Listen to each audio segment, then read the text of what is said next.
સાક્ષાત ભગવાન મહાદેવની મહાશિવરાત્રિના વ્રતનો મહિમા છે. તેની ઘણી બધી કથાઓ પણ છે. અનેક શિવલિંગોનો મહિમા છે. લિંગાવલીનો મહિમા છે. પાર્થેશ્વર મહાદેવની પૂજાનો મહિમા છે. માટીમાંથી શિવલિંગો બનાવીને તેની પૂજા કરવી, કઈ રીતે કામનાની પૂર્તિ થાય, આ બધી કથા શિવ મહાપડ અંતર્ગત છે. પણ આજે કથાનો 5મો દિવસ છે. મારે સતી પ્રાગટ્ય કરાવવાનું બાકી છે. તેથી શિવ મહાપડ અંતર્ગત રુદ્ર સંહિતા આધારિત પહેલો ભાગ સૃષ્ટિખંડ, બીજો ભાગ સતીખંડ, તેમાં આદ્ય શક્તિ ભવાની તેના પ્રાગટ્યની કથા છે. અને જ્યારે ભગવાન મહર્ષિ વેદવ્યાસજી કથાનો પ્રારંભ કરે છે ત્યારે હંમેશા એવું કહે છે, બસ એક સમયે રામચરિત માનસમાં એક બાર રઘુનાથ બોલાય, એક બાર ત્રેતા યુગમાં. કોઈ પણ કથાનો પ્રારંભ એક બાર, બસ એક વખત આવું થયું હતું. અને શિવ મહાપડ ગ્રંથમાં એક સમય, ક્યાં યુગમાં ક્યાં કલ્પમાં એવું નહીં, પણ બસ આવી ઘટના બની હતી. એકસ્મિન અંતરે દેવ મુનિ લોક પિતામહ બ્રહ્માજી, લોક પિતામહ બ્રહ્માજી એક સમય પુત્ર દક્ષની પાસે જાય છે. શા માટે જાય છે? પિતાજી સ્વયં પ્રજેશનગરમાં ભગવાન વ્યાસ બોલે છે, તત્ર ગમ્ય પ્રીત્યા જ્ઞાત્વા ચરિતં ધ્રુવં જ્ઞાત્વા ચરિતં ધૃતં. દક્ષ મહારાજ પિતાજીનું સ્વાગત કરે છે, ઊંચા આસન પર બિરાજમાન કરે છે, પ્રણામ કરે, સાષ્ટાંગ પ્રણામ કરે, દંડવત પ્રણામ કરે, પિતાજીની પરિક્રમા કરે છે. હાથ જોડીને કહે છે, હે પિતા બ્રહ્માજી, હું આપની કઈ સેવા કરું? બ્રહ્માજી કહે છે, દક્ષ મહારાજ, માન સન્માન પ્રતિષ્ઠા પદ પદવી બધું જ આપની પાસે છે, પણ આપણી પાસે એક અપેક્ષા લઈને આવ્યો છું. આપના આંગણે દીકરીનો જન્મ થાય, પુત્રી જન્મ લે, કોઈ સામાન્ય પુત્રી નહીં, જગત માલકીન આદ્ય શક્તિ ભવાની તમારા પુત્રી બને, જગતને પાવન કરે, ઘરને ધન્ય કરે.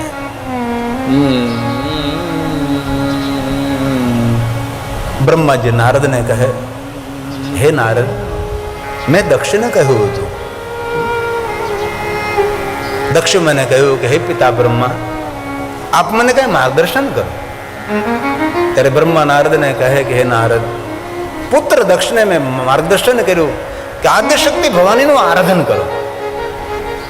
અને મારા કહેવાથી પ્રજેશ માતા જગદંબાનું આરાધન કરવા માટે પ્રેરિત બને છે. શા માટે?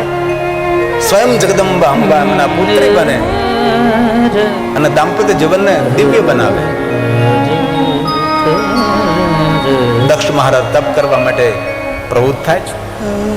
વીરણીને કહે છે, ઘનઘોર જંગલમાં તપ કરવા માટે જાઉં છું, મારા આંગણે સ્વયં જગદંબા અંબા પુત્રી બનીને પ્રગટ થાય, દાંપત્ય જીવન દિવ્ય બને, તારા ધન્ય બને.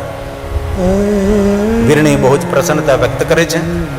નગરના ડાયા અને સજ્જન પવિત્ર માણસો સૌ દક્ષ મહારાજને મળવા માટે આવે છે અને કહે છે કે દક્ષ મહારાજ, અમે સાંભળ્યું છે તમે જંગલમાં તપ કરવા માટે જઈ રહ્યા છો. પિતા બ્રહ્માજીએ આજ્ઞા કરી છે. સૌ ડાયા માણસોએ દક્ષ મહારાજને ખૂબ વધાવ્યા છે. અને પ્રજેશ ઘનઘોર જંગલમાં માતા જગદંબાનું આરાધન કરવા માટે જાય છે.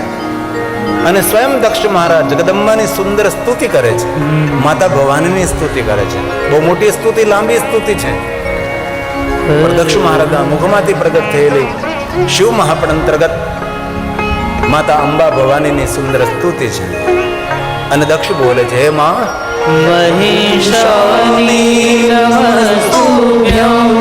જેટલા મહાદેવના નામ છે એટલા જ મહાદેવના નામ છે. મહાદેવ તો મહાદેવી, મહેશ તો મહેશ્વરી, કાલ તો કાલી, મહાકાલ તો મહાકાલી, સનાતન તો સનાતની. જેટલા મહાદેવના નામો એટલી મહાદેવીના નામો છે. તેથી હે મહેશ્વરી, નમસ્કાર કરું છું. મહેશાણી નમસ્તુભ્યં જગદંબે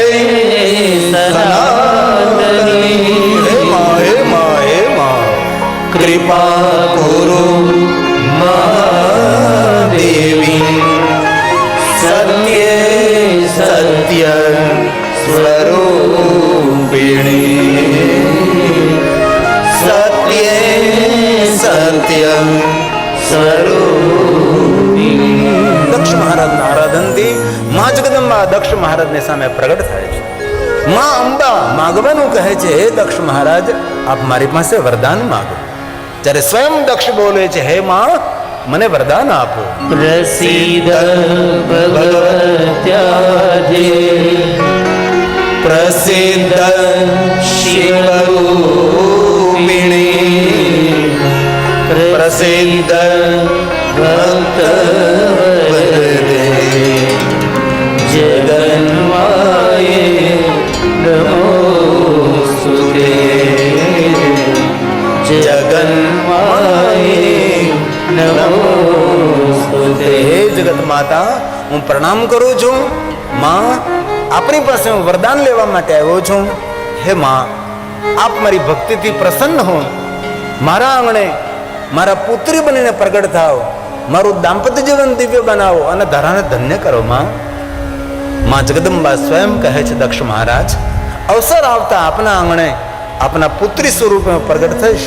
પણ સાંભળો દક્ષ, તમને અદ્ભુત સામર્થ્ય મળ્યું છે. સામર્થ્યમાં તમે સ્થિર રહેશો ત્યાં સુધી સુંદર લીલા કરતી રહેશે. જ્યારે તમે અનાદર કરશો, અભિમાની બનશો, તમારા વાણી વર્તનો બદલાઈ જશે, એ સમયે મારી લીલાને હું પૂર્ણ કરીશ. જ્યાં સુધી તમારું વાણી વર્તન પ્રેમાળ રહેશે, આદરણીય રહેશે, જ્યાં સુધી તમે સૌનો સત્કાર, સ્વીકાર, આદર કરતા રહેશો, ત્યાં સુધી સુંદર ધરતી પર લીલા કરતી રહેશો. પણ જ્યારે તમારું વાણી વર્તન બદલી દેશે, એ સમયે હું એ લીલાને સમાપ્ત કરીશ. માં, હું નમ્ર બનીશ, નમ્ર રહીશ, સૌનો આદર કરીશ. અને દક્ષ અવસર આવતા ભૂલી ગયા છે અને સ્વયં શિવજીનો અનાદર કર્યો છે અને એ સતીએ પોતાની લીલાને સમેટી લીધી છે. દક્ષ મહારાજ પોતાનું તપ પૂર્ણ કરી પ્રજેશ નગરમાં આવે છે. માતા જગદંબા દેવી લોકમાં પ્રવેશ કરે છે. નગરવાસીઓએ દક્ષ મહારાજનો આદર કર્યો, સત્કાર કર્યો, સન્માન કર્યું છે. દક્ષ મહારાજે વીરણીને કહે છે, અવસર આવતા સ્વયં ભવાની જગદંબા આપણા આંગણે પુત્રી તરીકે પ્રગટ થશે. વીરણે ખૂબ પ્રસન્નતા વ્યક્ત કરી. નગરમાં મુહુર મુહુર સૌ લોક પ્રશંસા કરવા લાગ્યા કે વીરણી કેટલી ભાગ્યવાન છે કે જેમના આંગણે જગદંબા સ્વયં તેમના પુત્રી બનીને પ્રગટ થશે. આપણને સૌને માં જગદંબાનું દર્શન થશે, નગર ધન્ય થશે, ધરા ધન્ય થશે. સાધુ સંત મહાપુરુષો, તપસ્વીઓ, ઋષિ મુનિઓને સૌને જાણ થઈ કે સ્વયં અંબા જગદંબા પ્રજેશનગરમાં દક્ષ મહારાજના પુત્રી સ્વરૂપે પ્રગટ થવાના છે. સૌ સાધુ સંત મહાપુરુષો પ્રજેશનગરમાં આવવા લાગે છે. નગરવાસીઓ પોતાના આંગણામાં રંગોળીઓ પૂરવા લાગે છે, પોતપોતાના ઘરોને સુંદર શણગારવા લાગે છે, તોરણો બાંધવા લાગે છે. દક્ષ મહારાજ પોતાના મહેલને શણગારે છે. દક્ષ જાણે છે કે મારા આંગણે જે દીકરી તરીકે પ્રગટ થવાના છે એ સામાન્ય દીકરી નથી, જગતની માતા છે. સ્વયં અંબા જગદંબા મારા પુત્રી તરીકે મારા આંગણે પ્રગટ થવાના છે. 1 મહિનો વીત્યો છે. સમય જતા શું વાર લાગે છે? ગતેશુ 9 માસેશુ, 9 માસ પૂર્ણ થયા, ખબર પણ ન પડે. સ્વયં માતા જગદંબા અંબા ભવાની વીરણીના ગર્ભમાં નિવાસ કરે છે. વીરણીનું રૂપ વધે છે, નગરમાં સુગંધ ફેલાય છે, ચારો તરફ સૌને ખુશીની લહેરો વર્તાય છે. શિવાલયોમાં, દિવાલયોમાં, દેવી મંદિરોમાં દીપ પ્રજ્વલિત થવા લાગે છે. એકબીજા મળે તો સૌ પ્રત્યે આદર વ્યક્ત કરવા લાગે છે. એકબીજા મળે ત્યારે વાતો કરવા લાગે, ખબર નહીં હૃદયમાં કઈ આનંદ થઈ રહ્યો છે, ઉદ્વેગ જતો રહ્યો, તાપ જતો રહ્યો, સંતાપ જતો રહ્યો છે. સૌના હૃદયમાં આનંદની લહેરો પ્રગટ થવા લાગે છે. અને સ્વયં બ્રહ્માજી નારદને કહે છે, હે નારદ, ગતેષુ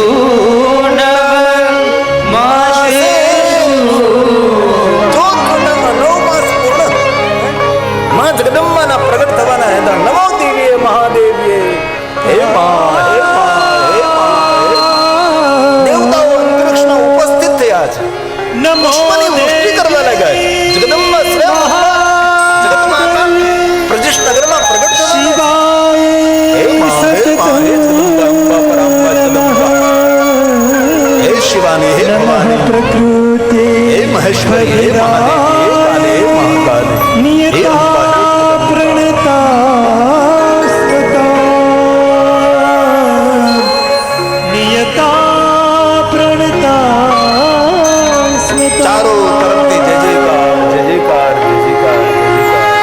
યા દેવી સર્વભૂતેષુ હે માં, હે મા શક્તિ રૂપેણ સંસ્થિતા નમસ્તસ્યે નમસ્તસ્યે નમસ્તસ્યે નમો નમઃ નમસ્તસ્યે નમો નમઃ નમો નમસ્તે સર્વાણ્યે હે દેવાની, હે મહા, સુખદાયે નમો હે જગત વિરાણી, હે વિરાણી, હે માં.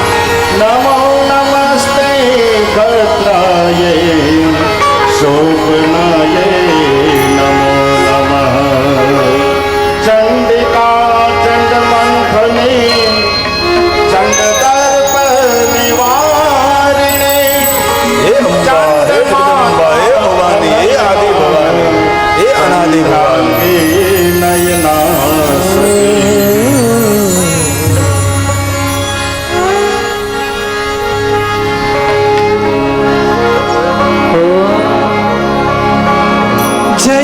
જયંતી મંગલા ભદ્રકાલી કપાલિની દુર્ગા ક્ષમા શિવા ધાત્રી સ્વાધા સ્વાહા નમોસ્તુતે વામ પાટો લસલો હલતા કટક ભૂષણા વર્ધન મૂર્ધ ધ્વજા કૃષ્ણ કાલ રાત્રિ ભમંકરી વર્ધન મૂર્ધ ધ્વજા કૃષ્ણ કાલ રાત્રિ ભમંકરી હે માં, હે માં, હે શિવ શાંતા મહામાયા યોગ નિંદ્રા જગન્મયી યા પ્રોચતે પ્રથમં શૈલપુત્રી દ્વિતીયં બ્રહ્મચારી. નમામિ ત્વાં હે ચંદ્રઘંટા, હે કુષ્માંડા, નમામિ હે ત્વાં સ્કંદમાતા. હિતાવહં પ્રથમં प्रथमं शैलपुत्री च द्वितीयं ब्रह्मचारिणी હે શૈલપુત્રી, હે બ્રહ્મચારી, હે तृतीयं चन्द्रघण्टेति હે કુષ્માંડા, पुष्पाण्डेति चतुर्थकम् पञ्चमं स्कन्दमातेति षष्ठं कात्यायनीति च सप्तमं कालरात्रिः હે મહાગૌરી, महागौरी चाष्टकम् नवमं सिद्धिदात्रीश्च नवदुर्गा प्रकीर्तिता नवमं सिद्धिदात्रीश्च नवदुर्गा प्रकीर्तितम् नवदुर्गा प्रकीर्तितम् ગદેશુ. गतेषु नवमासेषु બ્રહ્મા નારદને કહે, 9 માસ પૂર્ણ થઈ ગયા નારદ. આકાશમાંથી દેવતાઓ પુષ્પની વૃષ્ટિ કરવા લાગ્યા છે, દેવતાઓ દુદુંબીઓ ગાડવા લાગ્યા છે, ઋષિમુનિઓ મંત્રોનું ગાયન કરવા લાગ્યા છે, ચારો તરફ આનંદ થવા લાગ્યો છે. હે નારદ સાંભળો, માતા જગદંબા અંબા ભવાની દક્ષના આંગણે એમના પુત્ર તરીકે પ્રગટ થવાના સબ શુભ સંકેતો લેવા લાગ્યા છે. ભગવાન મહર્ષિ વેદ વ્યાસ કહે છે એ શુભ આપણા અંતર્ગત છે. गतेषु नवमासेषु कारयित्वा चलो गतिं शिवा च पूर्णे सादशमे मासे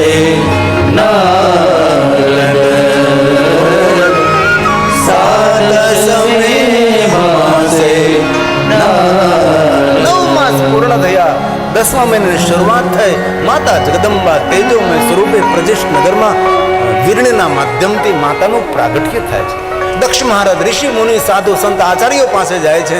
મારા આંગણે દીકરીનો જન્મ થયો છે, આપ સૌ મને કહો કે દીકરીનું નામ શું? કેટલાય નામો, અંબા, જગદંબા, અંબા, ભવાની. લેકિન અંતે ઋષિ મુનિઓએ મંતવ્ય કહ્યું, સત્ય, તપ અને પવિત્રતા દ્વારા તમારા આંગણે દીકરીનો જન્મ થયો છે. અમારા સૌનું મંતવ્ય છે કે તમારી દીકરીનું નામ સતી રાખવામાં આવે. દક્ષ મહારાજ પોતાના પુત્રીનું નામ સતી રાખે છે અને પૂરા લોકમાં સતીનો જય જયકાર થાય છે. દેવતાઓ, ઋષિ મુનિઓ, નગરો જય જયકાર કરે છે. જય હો માતા ભવાની, જય હો માતા ભવાની, મારે આંગણ વધારે માડી, મારે આંગણ વધારે માડી, ત્રીજો દર્શન પડીએ મહેરબાની, ત્રીજો દર્શન પડીએ મહેરબાની, મારો જોલી મેરી હૈ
જોઉં ત્યાં જોગ માયા તને પહેલા તે યુગમાં જાણી મોરી માં જ્યાં જોઉં ત્યાં જોગ માયા તું શંકર